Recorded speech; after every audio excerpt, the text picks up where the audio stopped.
विना वेङ्कटेशं ननाथो ननाथः सदा वेङ्कटेशं स्मरामि स्मरामि। हरे वेङ्कटेश प्रसीद प्रसीद प्रियं वेङ्कटेश प्रयश्च प्रयश्च।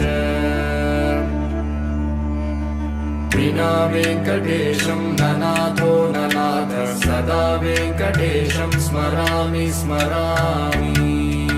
हरे वेङ्कटेश प्रसीद प्रसीद प्रियं वेङ्कटेश प्रयश्च प्रयश्च। अहं दूरदृष्टे पदाम्बोजयुग्म प्रणामे च यागत्य सेवां करोमि। सकृत्सेवया नित्यसेवाफलं त्वं प्रयश्च प्रयश्च प्रभो वेङ्कटेश। अज्ञानिना मया दोषान् शेषान् विहितान् हरे क्षमस्वत्वं क्षमस्वत्वं शेषशैलशिखामणे।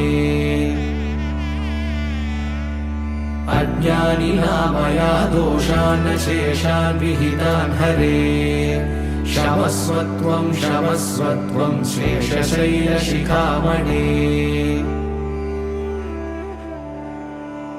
ईशानां जगतोऽस्य वेङ्कटपतेर्विष्णोर्परां प्रेयसीं तद्वक्षस्थलनित्यवासरसिकां तक्षान्तिसंवर्धिनीं पद्मालङ्कृतपाणिपल्लवयुगां पद्मासनस्तां श्रियं वात्सल्यादिगुणोज्ज्वलां भगवतीं वन्दे जगन्मातरम्।